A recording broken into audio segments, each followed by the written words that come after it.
welcome to another episode of Lost Gotham TV Unscripted. This is the January Loot Crate unboxing. It's also the penultimate Loot Crate unboxing because February is going to be the last box that we get from Loot Crate. Now, we had some technical difficulties, so I have already opened the box and seen what is inside. So we will see how this goes. Technical difficulties, they happen. I'm just rolling with it. I've had a very long week, 3 weeks since I started back at college. I haven't shaved in days, I haven't slept properly, so the life of a college student when I'm in my 30s. And so yeah, enough of my whining. Let's look at what's in the Loot Crate. The first thing that we had, and I already knew about this, my friend also gets Loot Crate, and so he likes to wear his t-shirts when he gets them, so I already saw him in this, and I figured that it was the Loot Crate shirt. Now, kind of the things are already unpackaged because again, I've looked at everything. We had technical difficulties. I'm gonna reach down real quick, grab something that fell. This the first thing that I pulled out is So Analog 10 Do Loot Crate exclusive. They're little figures that are modeled after the old school Nintendo cartridges. This one is Corbin's Alley, and if you recognize the little alien on there, probably can't see it, but it's, I don't remember what the race is called, but it's from the movie Fifth Element. There's a little zap gun, which the zap gun I think is the name of the weapon that they have in the movie, but obviously it doesn't look like the one from the movie. It looks like a kind of duck hunt old school Nintendo gun. So that's a cool little figure. I'm going to talk about that a little more in a minute when I get to the booklet. The next thing I pulled out was the kind of 8-bit graphic retro glasses. The theme of this box is rewind, so it's kind of retro. So kind of retro style shades with 8-bit style graphic blocky edges. The pin badge this week, this month, it's been a long month, for January, little rewind pin button. It has a little cassette on there and says rewind. The next thing I think was Space Invaders tie from Black Tea E-Geek, established 2003, downtown Los Angeles. And yeah, it came in a little box, and yeah, it's Space Invaders tie, black and white.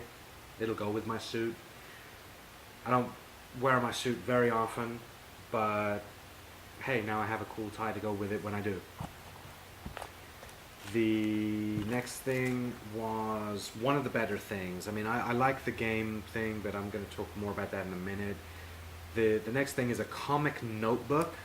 It's a little 64 sheet book, notebook, but the pages already have panels drawn on them, like comic book panels, and it comes with little templates for speech bubbles and thought bubbles, exclamation, sound bubbles, and little boxes for cutouts and stuff. And so I guess the idea is you draw your own little notes and comics in there. I think this is pretty cool. I don't see any kind of retail price on here, so I don't know where you would pick this up or how much it would cost. But I'd probably say they'd charge $5 for it. It's might be worth $5. If they charge more than that, then yeah, they're charging a little too much. The last thing in the box is a Loot Crate exclusive issue 1 Star Wars comic book variant edition, because it is the Loot Crate edition. I'm a huge Star Wars fan. So I'm going to enjoy taking a look at that. Obviously, I'm very excited for the new movies that are going to be coming out eventually, even though it's a whole debate on its own, the new Star Wars movies. I can't remember if I've talked about it before, but yeah, George Lucas kind of only intended to make a trilogy of trilogies in the very beginning. He quickly, during the production of making the movies, kind of used up his ideas. The story arc of the father and the son and redemption got used up in the 6 movies that were made. And yeah, everyone thinking that there was going to be another 3 movies was based, as far as I know, on an Australian press conference interview that George Lucas gave in 1978 or so, because when Star Wars was originally released, it was only released as Star Wars. When it was a huge, massive hit, they re-released it as Star Wars Episode 4, A New Hope. And that's when people started asking, hey, wait a minute, what's this Episode 4 thing? How many episodes are there? And the answer that George had to give to people was, you know what, I want to make a trilogy of trilogies. And so that's what he said, but then that's not what happened. And so now that Disney has purchased the rights to Star Wars, the property, and we know how Disney likes to churn out movies like Pirates of the Caribbean. They're doing it again with Star Wars, which I don't mean to sound derogatory when I say that. I trust Disney to make good movies. Star Wars is something that is loved by generations, and I am more confident about what is now sequel trilogy than what happened during the prequel trilogy, and that was under the complete control of George Lucas himself. So if the father of the creation can't get it right, I think that other people who have more removed from it have a better chance of doing a better job. Just my opinion. So yeah, getting back to the action figure. Looking in the little booklet here, there are a series of figures that people could have gotten, I believe. Hopefully people got different ones.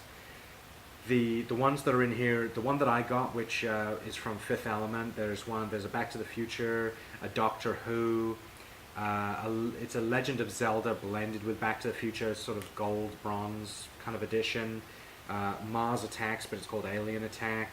And then the one that I really would have wanted, my friend told me that there was a figure in this box, and depending on, he wanted it. So I think I'm going to go ahead and give him, even though I really love the Fifth Element, I'll probably go ahead and give him the figure. But if he got the Firefly one down here, the Fire Hunt figure, I may have to kill him in his sleep and take it. Yeah, the back of the magazine here has a little retro Nintendo gamepad paddle thing, and the inside of the box is modeled to kind of look again like old school Nintendo. So looking at everything overall, the value of things, we've got a t-shirt, we've got a comic book, a little figure that's kind of cool, a tie. The tie is interesting actually, because you know it's subtle enough that if you are a professional you could get away with wearing it. It's not vulgar or really loud and out there. So it's a nice tie that you could wear if you are, you know, kind of just a geek and you like to wear ties, or if you actually have a job where you're required to wear a shirt and tie, you could wear that tie. Oh, and the little notebook is cool. Overall, a good box. I'm not blown away, but probably good value. Good general nerd merchandise this week, but month, I keep saying week. I am definitely looking forward to the horror block. A little more cool stuff here, but I think there's more cooler stuff coming. So that's what I'm really looking forward to. As well as hopefully a little news update for our projects and things. We're going to be working on a lot of projects. We are finally going to be getting around to releasing the long-awaited, if only by me, episodes that are scripted, where we start to talk about filmmaking, the filmmaking process, and how to do it from square zero, you know, just right from the very beginning, how to get ideas. Then we're going to talk about writing, storyboarding, script development, script breakdown, and filmmaking, the equipment that you would need, you know, on the tightest of budgets. You know, we've been making movies for no money for several years, well, over a decade, and we haven't made that many because of the logistical problems of filmmaking for no money. We've run across lots of problems, and we want to help other people avoid those problems.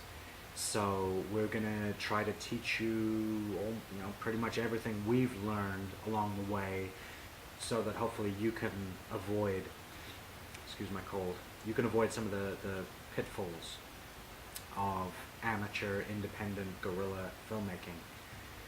But yeah, we've got some exciting projects coming up. We're working on a spoof parody short film, which hopefully might turn into a little series or a trilogy or something. We'll see what happens. We're reshooting some stuff. We are also going to be doing a horror film, because if you have not heard yet, a friend of mine purchased the latest issue of Rue Morgue, excuse me, Rue Morgue magazine, which, I don't know, might come in the January horror block, but he purchased it early from a regular store, and in it is a horror block sponsored horror film competition, and so we are definitely going to be putting something together for them, because for that competition there are some great prizes. You know, I love these guys. They've given me some good merchandise, and I want to really push and share what they do, who they are, and stuff. Even though they are a little more expensive, I definitely think they're worth it. And you know, it's another excuse to make a movie. I love making movies, and I want to create as much as I can and share as much as I can. So that's something to look forward to in the future. And I guess that's about it for now. So I will see you next time.